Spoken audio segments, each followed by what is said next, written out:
हाँ, एक आदमी जिसके सर पे बाल नहीं है आते ही फिर दोबारा से साफ करा देता है। एक गेरुए रस का कपड़े पहना हुआ है, सुबह से शाम 24 करोड़ के इस राज्य को चला रहा है और उस ये कहता है, उसमें ये ताकत आपकी है कि वो कहता है कि जिस भाषा में सुनना चाहते हो उसी भाषा में जवाब दूंगा। ये ताकत है।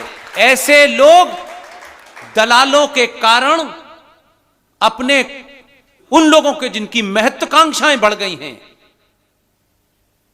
वो दिल्ली में हो या लखनऊ में हो, उनके मंसूबे अगर वो हमारे भी हैं तो वो हमारे नहीं हो सकते। इसलिए ऐसे पागलों को अगर आपने बिठाया तो वो अभी तो ये कहता है कि जिस भाषा में चाहते हो उसी में जवाब दूंगा। लोगों ने पूछा कितनी भाषाएं जानता है, उनका आप फ्रांस में बोलिए उसमें भी दे देगा जवाब, क्योंकि तो भाव से समझ जाता है तुम चाहते क्या हो। ये जबान तो नहीं समझता है। तो मेरा कहना है कि अभी कम से कम भारत को अगले 50 साल, अभी 50 साल, मेरा तेरा ये जाति वो जाति, मैं फिर आपसे कह रहा हूं मैं नहीं रहूंगा, हम में से कोई नहीं रहने वाला है, लेकिन आने वाली नस्ल ये ना कहे कि हमारे बाप को, हमारे भाई को, हमारी मां को सब कुछ पता था, लेकिन इन्होंने स्वार्थियों में चोरों को चुना, योगी को नहीं चुना।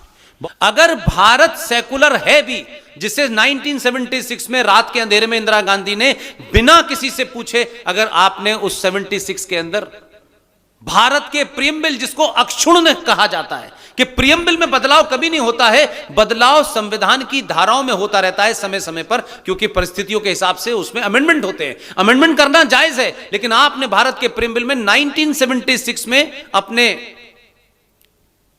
एक दोस्त के कारण, जिसके कई सारे खुफिया एजेंसी के लोग भारत की पार्लियामेंट में थे, आपने 76 में भारत के प्रियम्बल में जोड़ा सेकुलरिज्म और सोशलिज्म। राइट? यह आपको नहीं पता? भारत के संविधान में जब संविधान सभा की डिबेट चल रही थी, तब भी यह सवाल उठाता कि क्या भारत को सेकुलर बनाया जाए। उस पर अंबेडकर का यह बयान है, और नहीं बहुत सारे लोगों का है। उन्होंने कहा भारत की धरती तो सदियों से सेकुलर रही है, यहां तो अनेक संस्कृतियां आई, अनेक मजहब के लोग आए, यहां पले बड़े, पारसी आए, या हमने तो किसी को नहीं रोका। हमसे ज्यादा दुनिया में कौन सेकुलर होगा? यहां तो स्टेट का भी कोई रिलीजन नहीं है, तो भारत में सेकुलर शब्द की क्या जरूरत है? तो साहब हटा दी। 76 में उन अंबेडकर जी का संविधान, जो ये नॉन बीजेपी वाले हैं, जो बीजेपी से जिनका संबंध नहीं है, वो जैसी कहते देखिए साहब संविधान में ये बदल देंगे, ये हिंदूवादी है, फलानेवादी है। अरे आपने तो 76 में उस पूरे संविधान के अंदर प्रियम्बल ही बदल दिया, आपने तो पूछा नहीं किसी ने। खैर, मैं ये बात भी मान लेता हूं, अगर भारत सेकुलर है, आज की डेट में तो सेकुलर है क्योंकि उसमें लिख गया है, तो सेकुलर भारत में माइनॉरिटी कमीशन कैसे है? सच्चर कमीशन कैसे है? मुस्लिम एजुकेशन बोर्ड कैसे है? सच्चर कमीशन, माइनॉरिटी कमीशन तभी होगा जब भारत हिंदू राष्ट्र होगा।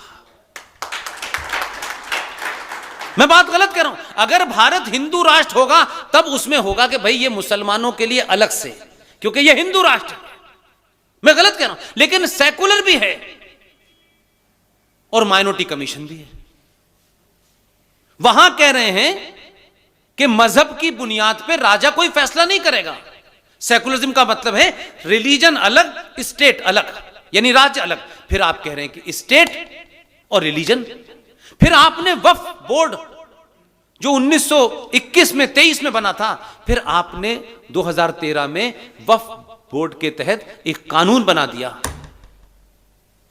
कि भारत की किसी धरती, प्राइवेट, पब्लिक, सरकारी, गैर सरकारी, मंदिर, ट्रस्ट पे मुसलमानों की ये दुकान जो अंग्रेजों के जमाने शुरू हुई थी, फिर वो उसमें अमेंडमेंट हुआ 1956 में, फिर अमेंडमेंट हुआ 1995 के अंदर, और 2013 में भारत की संसद के अंदर कानून बन गया। उस कानून के तहत अगर इस जमीन के ऊपर वक्फ बोर्ड के दो लोग ये कह दें कि ये जमीन वक्फ बोर्ड की है और आपकी नहीं है, तो कानूनी तौर पर उसमें लिखा हुआ है कि वक्फ बोर्ड वालों को यह नहीं साबित करना ये वक्फ बोर्ड की है, आपको साबित करना है। और 3 साल के अंदर अगर आपने वो जमीन खाली नहीं की तो 3 साल के बाद धक्के मार के आपको बाहर निकाल दिया जाएगा। और आप अगर नहीं निकलेंगे तो कानून का सेक्शन 40 का एक सेक्शन ये कहता है आप इनक्रोचर हैं, इसलिए आप पे केस चलेगा। आपको पता ही नहीं है, क्योंकि आपको प्याज के दाम पे सरकार बनानी है। इसलिए 2013 में बना, 1995 में अमेंडमेंट हुआ, 1995 के अमेंडमेंट के बाद 2005 में भारत के अंदर जो तकलीफ की निशानी है, जिसे हमें और आप मोहब्बत की निशानी कहते हैं, उस तकलीफ की निशानी ताजमहल को वक्फ बोर्ड ने अपने कब्जे में 2005 में ले लिया है। आपको पता नहीं है? गुजरात में सूरत म्युनिसिपल कॉरपोरेशन के ऊपर दावा ठोक दिया है, कोर्ट कह रही है हम इसमें दखल नहीं दे सकते, ये तो कानून है। और यह सिलसिला पूरे देश में चल रहा है। इसलिए सड़कों पे मज़ारें, हाईवे पे मस्जिद इसलिए बन रही है, वो बेचारा पुलिस वाला क्या करेगा, उस पर धारा ही नहीं है। वो बना देते हैं, उसके बाद आप कहते हैं ये यहां क्यों बनी, वो कहता है कानून पढ़ के आओ। क्योंकि आप कानून से देश चलाने के चक्कर में हैं, वो कानून को नहीं मानते। क्या कानून से 1992 किया था आपने 6 दिसंबर को? कोर्ट को पता चल गया था कि 92 करने वाले लोगों के हक में फैसला नहीं दिया गया, तो किसी दिन सुप्रीम कोर्ट को यह 92 न बना दें। डर से दुनिया चलती है, ताकत से दुनिया चलती है, कानून वानून कुछ नहीं होता मेरे भाई। यह कानून सभ्य समाज के लिए होता है, जहां सारे नागरिक सभ्य हों। इसलिए बलात्कारी खुले घूम रहे हैं, लुटेरे गुंडे खुले घूम रहे हैं। भारत की सुप्रीम कोर्ट का चीफ जस्टिस, कोई धर्म सभा संसद के अंदर किसी ने कोई बात कही, 3 फेक वीडियो के ऊपर उसने नोटिस जारी कर दिया। हमारे वकील ने 50 ऐसे सबूत दिए जिनमें कहा कि मुसलमान इस देश में हिंदुओं के कत्ल की बात कर रहे हैं, आपने उन्हें नोटिस जारी नहीं किया, तो दाएं बाएं घूम गए। क्योंकि उस वकील को सरकार का दलाल नहीं बनना है। ऐसे लोग आपके बीच में हैं। विष्णु शंकर जैन जो आपके शहर में इस मंदिर की लड़ाई लड़ रहे हैं। इस मंदिर के और मस्जिद के बारे में आपको एक तथ्य नहीं पता जो आपके सामने बताना चाहता हूं। 1991 में नरसिम्हा राव के दौर में एक कानून बना, उसमें से अयोध्या को हटा दिया गया। अयोध्या को हटा करके एक कानून बना, उस कानून का नाम है प्लेसेस ऑफ वर्शिप एक्ट 1991। यह कानून यह कहता है, क्योंकि अयोध्या का मामला कुछ था, तो लोगों ने कहा कि यार अब हमारे लिए तो बहुत जरूरी है, बाकी छोड़ो ना, कल देखेंगे।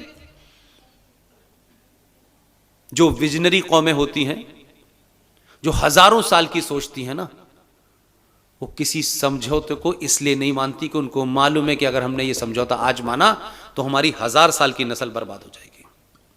लेकिन कुछ राजनीतिक स्वार्थ और कुछ संगठनों के स्वार्थ इतने थे, अयोध्या को निकाल दिया गया।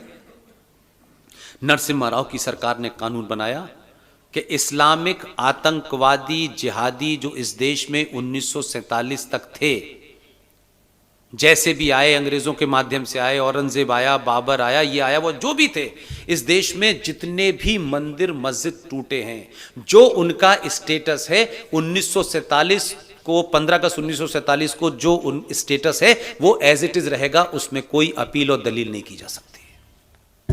ठीक है, ठीक है, ये कानूनन पास है। आपकी मथुरा की सच्ची कहानी नहीं बताएंगे, क्योंकि उसमें आपके दलाल शामिल हैं। इस मथुरा में ईदगाह 1947 में नहीं था। पता है आपको ये बात? ये ईदगाह, कृष्ण जन्मभूमि का जो झगड़ा है, ये ईदगाह 1947 में था ही नहीं। तो फिर इसका स्टेटस तो बदला जाना चाहिए, ये तो उस कानून में नहीं आता। 1965 में मध्य प्रदेश का एक मक्कार मुख्यमंत्री द्वारिका प्रसाद मिश्र और बिहार का एक अय्यर गवर्नर, इन 2 मक्कारों ने कृष्ण जन्मभूमि की जो ओरिजिनल ट्रस्ट है, जो ओरिजिनल ट्रस्ट थी, उसके बिहाफ पे एक फेक ट्रस्ट क्रिएट की। एक्स मुख्यमंत्री द्वारिका प्रसाद मिश्र मध्य प्रदेश और बिहार का गवर्नर अय्यर, इन्होंने एक ट्रस्ट बनाया दोनों ने, और उस ट्रस्ट में आपकी जमीन नंबर 2 में मुसलमानों को बेची, जिस पे ईदगाह बना हुआ है। अपने लोग अगर दुश्मन से ज्यादा खतरनाक हैं तो उनके साथ भी वही बर्ताव होना चाहिए। ये नहीं हो सकता। इसलिए मैंने शुरू में कहा मेरे ने किया है तो इसको बचा लो, उसने किया है उसका, तो ये गंदगी इतनी हो चुकी है कि अब आपका बचने वाला कोई नहीं है।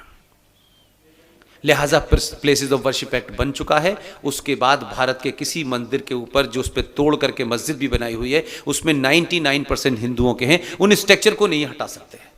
विष्णु शंकर जैन, हरिशंकर जैन का बेटा, उसने ये लड़ाई लड़ रहा है सुप्रीम कोर्ट के अंदर। इसलिए जहां ये अपने रास्ते से न भटकें, मातृभूमि ट्रस्ट की राष्ट्रीय अध्यक्ष संस्थापक, ये कब भटकेंगी रास्ते से? ये जब भटकेंगी जब उनको लगेगा कि मैं तो एक अच्छे काम के लिए काम कर रही हूं और ये समाज मेरी कोई मदद नहीं करना चाहता, इनके पैर भटका देगा। हम तो पूरी इनिंग खेलने के बाद हमको लगा कि अब जो भी हैं, हम जिस भी स्थिति में हैं, अगर हम इसमें कुछ कर सकते हैं तो ये 10-12 लोग जिनका मैंने नाम लिया, आज भी सुशील भाई कोई ऐसी ही मीटिंग लखनऊ में कर रहे हैं, आरएसएन कहीं कर रहे हैं, जीडी कहीं कर रहे हैं, ललित अंबरदार कहीं कर रहे हैं, प्रोफेसर कपिल कुमार कर रहे हैं। हमारी सबकी कोशिश है, हम नहीं जानते कल क्या होगा, लेकिन हमारी कोशिश है। हम खुले रूप में कह रहे हैं, हम किसी पार्टी के बंधुआ और किसी संगठन के बंधुआ मजदूर नहीं हैं। लेकिन इन परिस्थिति के अंदर 23 करोड़ की आबादी का मुल्क है पाकिस्तान। उत्तर प्रदेश की टोटल पॉपुलेशन 24 करोड़ है। वहां सेना मिलके, कैबिनेट मिलके नहीं चला पा रही। यहां एक आदमी जिसके सर पे बाल नहीं है आते ही फिर दोबारा से साफ करा देता है। एक गेरुए रस का कपड़े पहना हुआ है, न उसके बाप का पता, न माँ का पता, न बहन का पता, न रिश्ते पता, न मकान का, न दुकान का। सुबह से शाम 24 करोड़ के इस राज्य को चला रहा है। और उस ये कहता है, उसमें ये ताकत आपकी है कि वो कहता है कि जिस भाषा में सुनना चाहते हो उसी भाषा में जवाब दूंगा। ये ताकत है। ऐसे लोग दलालों के कारण अपने उन लोगों के जिनकी महत्वाकांक्षाएं बढ़ गई हैं,